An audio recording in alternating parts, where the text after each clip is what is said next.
Antes de eu fazer a primeira pergunta, eu quero registrar a presença aqui do nosso presidente, o Luiz Antônio Laurentino, e dos ex-presidentes, o João Fransolino Tomazini, e também da doutora Liliana Tavarnaro. A primeira pergunta que eu gostaria de fazer, eu acredito que até foi muito bem colocado pelo senhor Leandro, ao final. O MEI, vamos falar aqui de uma incorporadora imobiliária, onde hoje contrata-se uma imobiliária para se vender um empreendimento imobiliário. Ao contratar um microempreendedor individual e que ele vai fazer plantão num determinado empreendimento, como que ficaria esta relação deste microempreendedor individual ao fazer este plantão num determinado empreendimento imobiliário, e não na sede da empresa, evidentemente, porque a função dele é um microempreendedor e ele atua na intermediação imobiliária.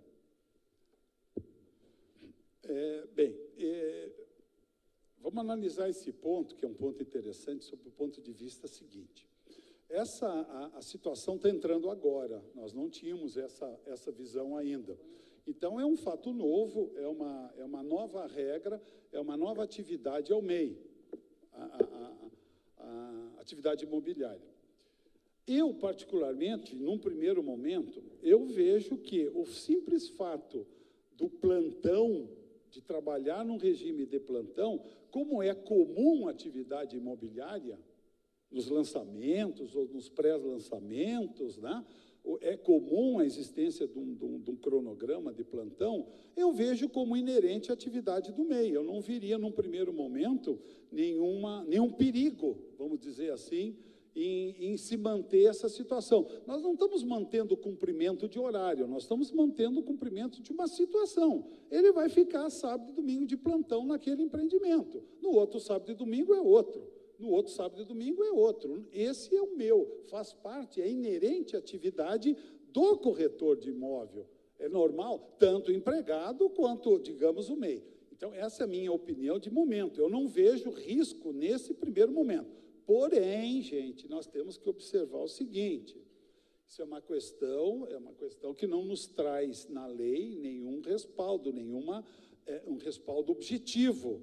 Isso é matéria que, com certeza, passará a ser tratada pela Justiça do Trabalho. Teremos risco? Gente, saindo de casa de manhã cedo, nós temos risco de vida. Então, não dá para prever. Eu vejo que temos argumento de sustentação de que, num primeiro instante, não vejo problema, porque é inerente à atividade dele, faz parte da atividade dele, não me parece que ele esteja sendo subordinado ao horário. Porém, vamos ver o que a nossa Justiça do Trabalho começará a tratar daqui para frente. O doutor Silas pediu para complementar aqui. É importante dizer o seguinte, eu falei de Simples Nacional, as atividades que vão poder optar pelo Simples Nacional já estão definidas, é uma questão de lei. Com relação às ocupações que o microempreendedor pode exercer, elas constam de uma resolução do Comitê Gestor do Simples Nacional, é uma lista objetiva, né? Tem, acho que, 442 ocupações que podem exercer. E agora, com a Lei 147, essa lista vai ser revista, né? Nós vamos rever, agora em dezembro, na primeira quinzena, vamos publicar, então, a resolução com a revisão dessa lista de ocupações, que vai valer a partir de 2015. Tá? O Comitê Gestor, a lei determinou o seguinte, que para autorizar uma ocupação, ela tem que tomar alguns cuidados, né? Principalmente com relação à fragilização das relações de trabalho. Então, não é ainda certo que a atividade de corretor, advogado, engenheiro, essas atividades intelectuais vão poder optar pelo Simples Nacional. Não é certo ainda, vão ter que aguardar essa definição.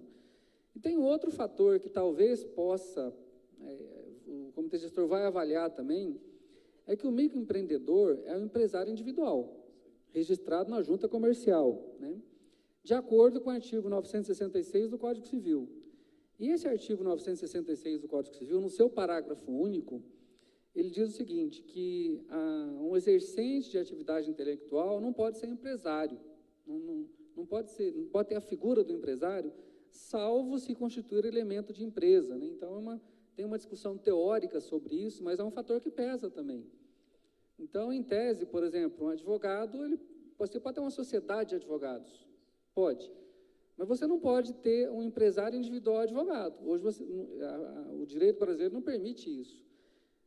Você pode ter um advogado sozinho, como a Eireli, aí pode, porque a legislação do Eireli, que está no artigo 980A do Código Civil, não vedou essa atividade.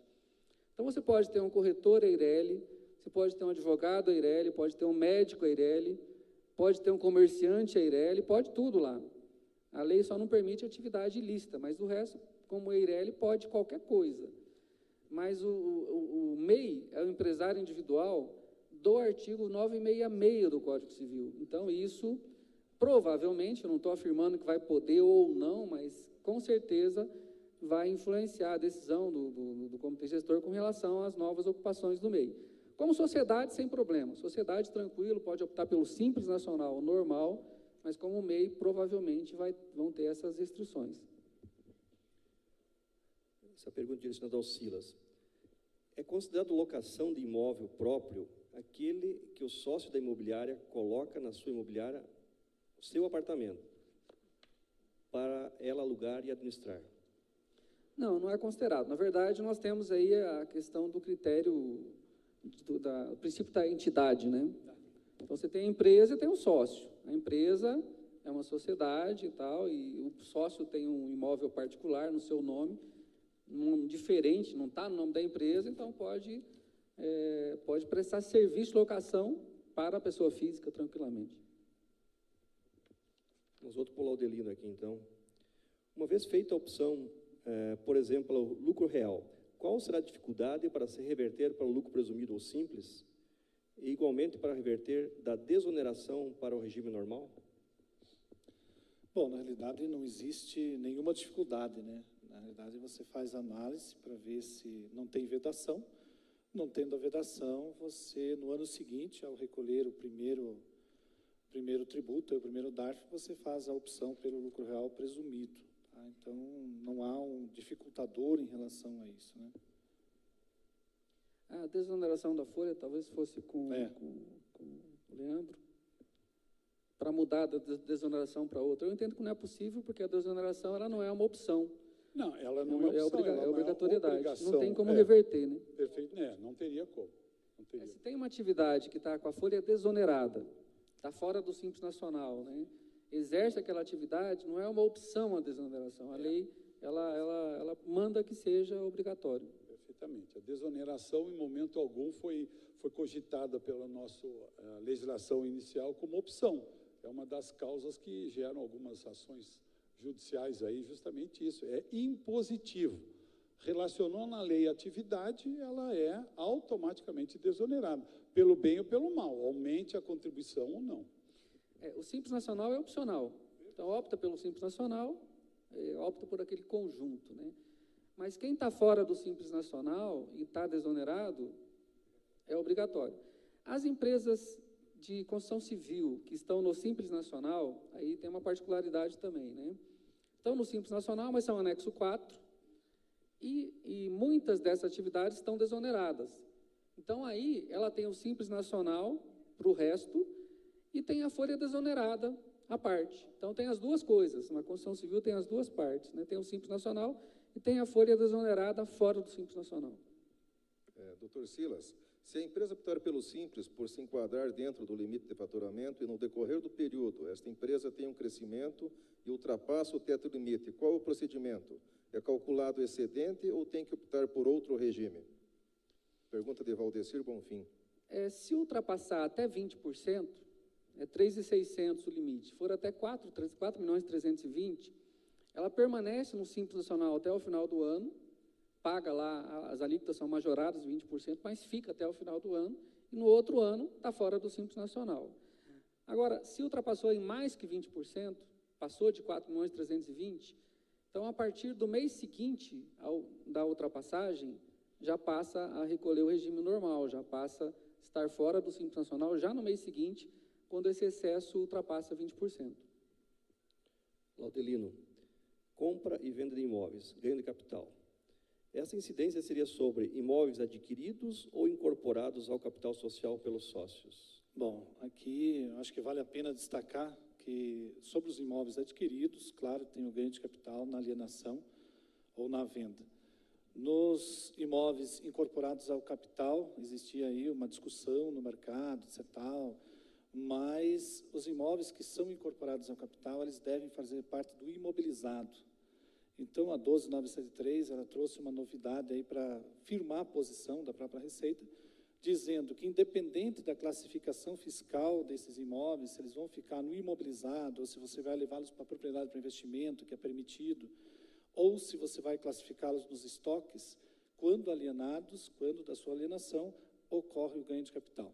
Então, independente da classificação contábil, o objetivo dele era para integralizar o capital e eles deveriam fazer parte do grupo do imobilizado ou propriedade para investimento. Mas a alienação se dá pelo ganho de capital. Fazer uma pergunta aqui, vinda pelo WhatsApp. Lembrando a todos que, mesmo pelo WhatsApp aqui localmente, pode continuar fazendo as perguntas. Nós vamos aproveitar todo esse compêndio depois e exploraremos os nossos palestrantes aqui, debatedores, e enviaremos aos senhores todas as perguntas que aí estão, porque eu acredito que é interessante, das perguntas nós teremos aí as respostas de dúvidas futuras que virão. Mas a pergunta que eu quero fazer agora é uma situação que ocorre principalmente em Curitiba hoje, e acredito eu que com a entrada do nosso setor, aqui uma pergunta que veio, acredito que poderá também começar a ser exercida dentro do nosso meio em função do MEI. Hoje aluga-se em salões de cabeleireiros espaços lá dentro, né?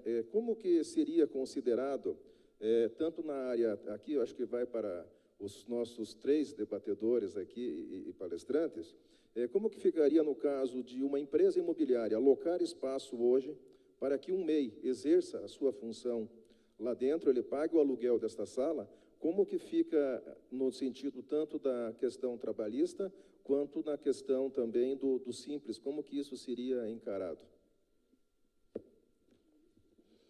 Bom, vamos lá, vamos começar pela ponta aqui. A questão trabalhista realmente é uma questão delicada.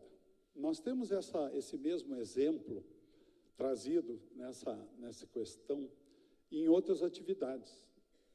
É muito comum na área odontológica, por exemplo, os profissionais que possuem clínicas, que possuem já uma estrutura montada, fazer a chamada locação de local, a locação de equipamentos, para que outros profissionais da área de odontologia atuem, trabalhem, sem o custo, sem o investimento do equipamento, do local e tudo mais. Então, é tudo enraizado dentro do chamado contrato de locação de equipamentos ou de espaço físico para que um profissional daquele ramo exerça a sua atividade. Então, ao invés de eu imobilizar os meus recursos alugando imóvel, comprando equipamento, eu loco já de um outro profissional, já em funcionamento, já em andamento. Me parece que é a mesma situação. E temos outras atividades também que fazem o mesmo tipo de tentativa. Pois bem, gente, isso é um probleminha que nós vamos ter que, já está na Justiça do Trabalho. Isso existe uma diferença ali, como eu digo, é muito tênue a diferença entre o contrato de locação, de local físico e de equipamentos, e de vínculo empregatício. A diferença é muito sutil, é muito pequena. Então, a Justiça do Trabalho, procurando não deixar escapar essa tentativa de fraude à legislação do trabalhista, ela é bastante severa, ela é bastante enérgica. Eu sou particularmente, eu digo que eu tenho medo desse tipo de contrato, objetivando qualquer tipo de economia tributária. Eu tenho medo, porque isso dura, eu economizo enquanto não houver o questionamento judicial. A partir do questionamento judicial, há que se conferir o quê? Aquilo que nós falamos agora no finalzinho, que é a teoria da verdade, e não do papel, e não do contrato de locação de serviços. Então, nós temos exemplos inúmeros de vínculo empregatício já concedido pela Justiça do Trabalho, embora com contrato de locação, com toda uma formalização por parte desse pessoal da área de saúde, né? E eu coloco nessa pergunta a mesma consequência. Acho temerário. Acho complicado. Quanto à parte fiscal, a não ser que a lei mude, né, mas o que está valendo hoje é que numa atividade empresarial, você tem um salão de beleza, tem uma clínica médica, você tem uma empresa ali, você não tem mais que uma. Você tem uma empresa. Então, quem presta serviço ali é o empregado, ou, em alguns casos, autônomo, mas você tem uma empresa, tá? Você não tem mais que uma empresa numa mesma atividade empresarial. Uma outra pergunta, fugindo um pouquinho, mas tem a ver, parcelamento do Simples. Ocorreu a consolidação dos débitos do Simples, todos os débitos estão inclusos no parcelamento. Com os débitos levantados até essa data. Pergunta, os débitos pendentes após a data da consolidação poderão também ser parcelados? Bom, não falei do parcelamento do Simples, até porque não é alteração da 147, mas realmente, né, o parcelamento começou em 2012, foi uma mudança da lei 139. Até então, as empresas vinham pagando um valor fixo, valor mínimo, R$300 por mês, e agora consolidou, né, em outubro, e a primeira parcela vai vencer agora em novembro, e são 60 meses a partir de agora. Foi uma colher de chá que se deu, então começa a partir de agora, deduziu os valores pagos e tem um parcelamento a partir de agora.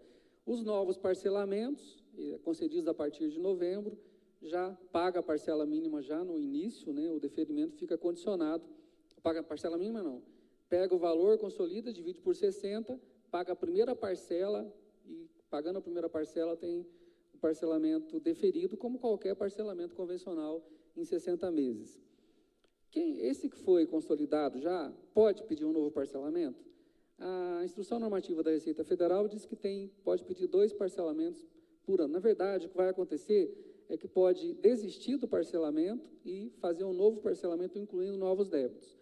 Tem que tomar um certo cuidado, porque se essa empresa já parcelou, consolidou agora, já está devendo, tem que tomar um pouco de cuidado. Eu aconselharia procurar o SEBRAE, procurar até o profissional de contabilidade, escritório de serviços contábeis, para fazer um planejamento da empresa, uma gestão, ver o que tem que ser feito lá, porque ela não está conseguindo sobreviver, né? Já parcelou. Agora já tem necessidade de parcelar de novo, quem sabe ano que vem tem. Então, é interessante fazer uma avaliação econômico-financeira da empresa para ver se compensa continuar o negócio ou se tem como melhorar a gestão para evitar essa necessidade constante de parcelamento. A próxima pergunta ela se divide em 2 partes aqui. Só pode contratar um empregado, mas pode contratar autônomos eventualmente? E a segunda, quando a empresa somente possui empregados vinculados à atividade do anexo 4 e outros empregados vinculados somente à atividade do anexo 3, ainda assim é necessário a proporcionalidade da CPP? Bom, vamos lá. A legislação não faz distinção de empregados vinculados aqui ou vinculados ali. Ela fala sobre receita oferida pela prestação de serviço na concomitância dos anexos. Então, ela não, em momento algum, ela comenta o fato de eu ter 3 aqui, 5 ali, então de 3 eu faço assim, de 5 eu faço assado. Não é essa a leitura que se tem da instrução atual. Então, eu entendo que não se faz essa distinção, se faz a concomitância conforme nós demonstramos ali, na medida em que a lei se refere exclusivamente, no meu ponto de vista, até onde eu evoluí no entendimento, de que apenas em relação à concomitância, conforme nós demonstramos naquela fórmula de cálculo. Se o MEI pode contratar autônomo, eu acho assim, o autônomo que uma empresa contrata é uma atividade eventual, né? Então, você não pode utilizar a contratação de autônomo, na verdade, o que você está precisando é o novo empregado, um segundo empregado, né? Então, sempre cuidado com relação a isso, né? Com relação à concomitância, sinceramente, eu não entendo, tanto que o palestrante foi contratado. Aparentemente, eu, com meus parcos conhecimentos, talvez tivesse uma outra posição de separar, quer dizer, a questão da proporcionalidade você utilizaria só naqueles empregados que estão em 2 áreas, né? Mas, sinceramente, eu não entendo do assunto com profundidade para saber como é que está a norma atual. Silas, aqui acho que nós vamos entrar num outro requisito para enquadramento no Simples. Um exemplo, sócio da empresa A com mais de 10% de cotas é sócio pessoa física na empresa B com menos de 1%, e nesta empresa há um sócio, pessoa jurídica com mais de 10%, sendo este sócio majoritário desta pessoa jurídica. Pergunta: nesse caso, é obrigatória a observação de acúmulo de faturamento de 3.600.000? A avaliação que eu faço é que me parece um planejamento tributário, né? Porque se você tiver, você pode ter 2, 3, 4, 5 empresas e todas elas serem beneficiadas do Simples Nacional? Pode, desde que você some todas as receitas brutas e a soma do faturamento de todas não ultrapasse 3.600.000. Aí a situação dele é a seguinte: a primeira empresa está no nome dele, tranquilo, sem problema. A segunda, que se somasse e ultrapassar, o que ele fez? A empresa pegou a segunda empresa e colocou a participação dele de 1% só. E a participação até 10% não soma, né? Se eu posso, por exemplo, ter uma empresa do Simples Nacional e ser sócio do Banco Brasil. Posso. Eu nunca vou ter mais que 10% do Banco Brasil. O Banco Brasil é uma grande empresa, né? Tranquilo, sem problema nenhum. Então, ele tem 1% só dessa segunda empresa, então não soma. A resposta seca é não soma. Só que o que ele fez? Aí ele colocou uma pessoa jurídica como sócio dessa segunda e ele é majoritário na pessoa jurídica. Então, me parece um planejamento tributário. E tem o inciso 5 do parágrafo 4º do artigo 3º da 123, que fala o seguinte, que essa pessoa não pode, que é sócio da primeira, não pode ser administrador ou equiparado da segunda. Então, numa fiscalização, é claro que essa situação vai aparecer. Então, é claro que é na fiscalização, mas se for fiscalizado, vai aparecer e vai desconsiderar, vai considerar a soma de todas e vai possivelmente excluir a primeira empresa do Simples Nacional. Isso acontece mesmo em situações mais abertas que essa. Você tem uma pessoa que coloca uma empresa no nome do pai, do filho, do sobrinho, cada empresa no nome de uma pessoa, né? Numa fiscalização, a Receita, ou os estados, ou os municípios, que agora todos podem fiscalizar, né, tem condições de aferir pelo movimento da empresa, se na verdade a empresa é de um só, né? Isso acontece muito, temos vários exemplos, inclusive no Rio Grande do Sul, recente, né? Tinha uma empresa que tinha 96 empresas, era tudo uma só, né?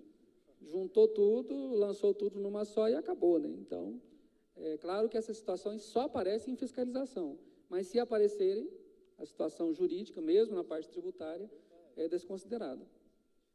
Doutor Silas, muito bem colocado para o senhor durante a apresentação, mas eu acho que para nós elucidarmos totalmente as dúvidas de quem ficou aqui, é uma situação que vai se apresentar muito na nossa atividade. Nós temos num contrato de administração de imóvel, ele se divide em duas situações.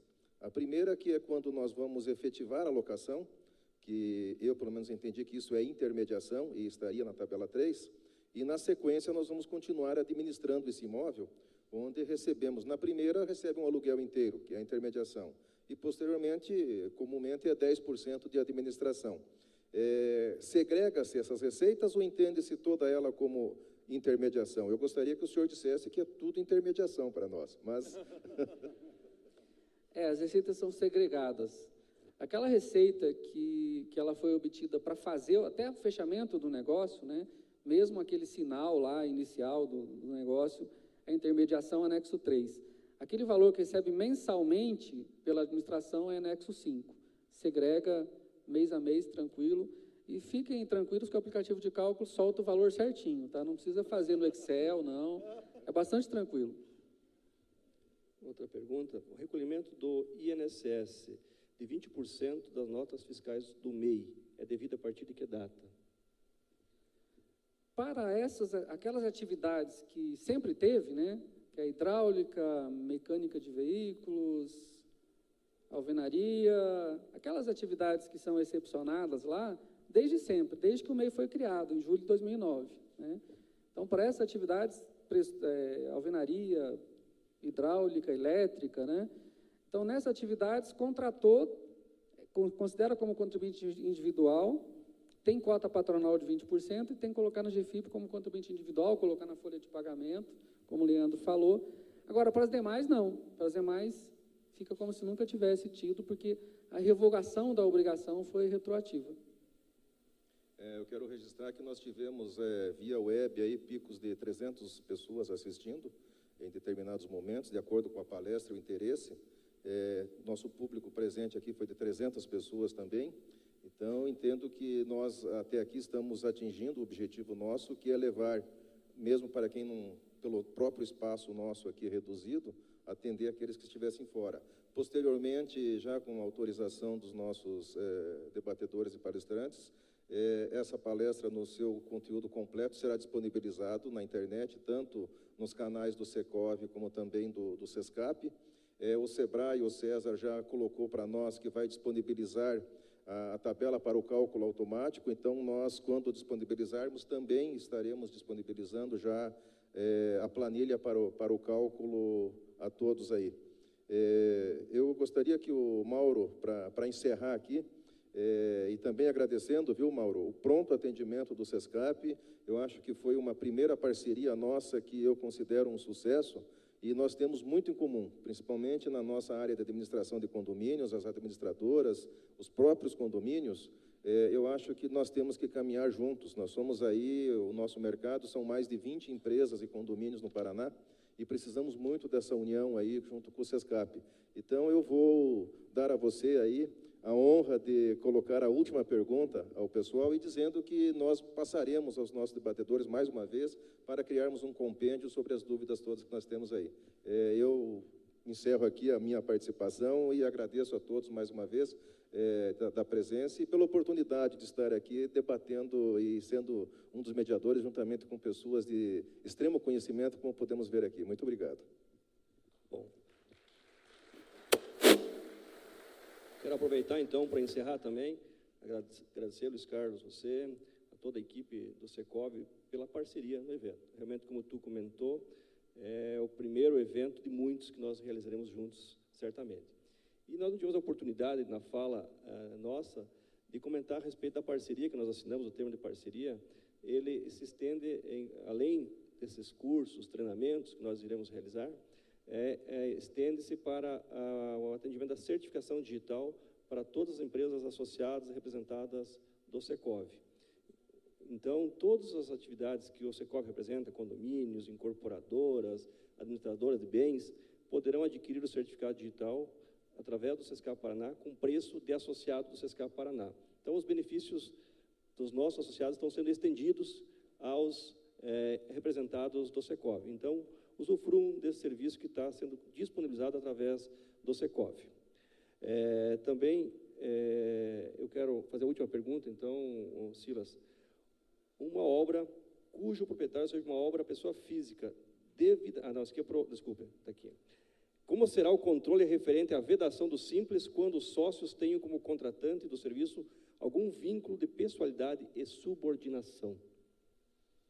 Esse controle vai ser por fiscalização. Pode ser do trabalho, inclusive, fiscalização do trabalho, pode ser uma fiscalização da Prefeitura, do Estado, ou da Receita Federal, ou por denúncia, né? Então, vai ser uma fiscalização que é feita, às vezes, por atividades programadas da fiscalização da Receita Federal, do Estado, do município, mas, assim, você não tem como controlar isso, porque é uma coisa que tem a ver com realidade, né? Então, é só numa atividade de fiscalização mesmo que você apura esses fatos, ou por denúncia, e então faz a descaracterização daquele microempreendedor, exclui do Simples Nacional e lança os tributos devidos para o tomador do serviço. Ok, nós temos o retorno do César Rissetti, do Sebrae, então agradecer também a parceria, né, Luiz Carlos, do Sebrae, bem como do Cicobi e da FEComércio na realização desse evento. No mais, agradecer a todos a presença de vocês, agradecer quem esteve nos acompanhando também via web, e será disponibilizado, como o Luiz Carlos comentou, a palestra na íntegra, e bem como as respostas posteriores respondidas pelos nossos participantes, estará à disposição de todos. Muito obrigado.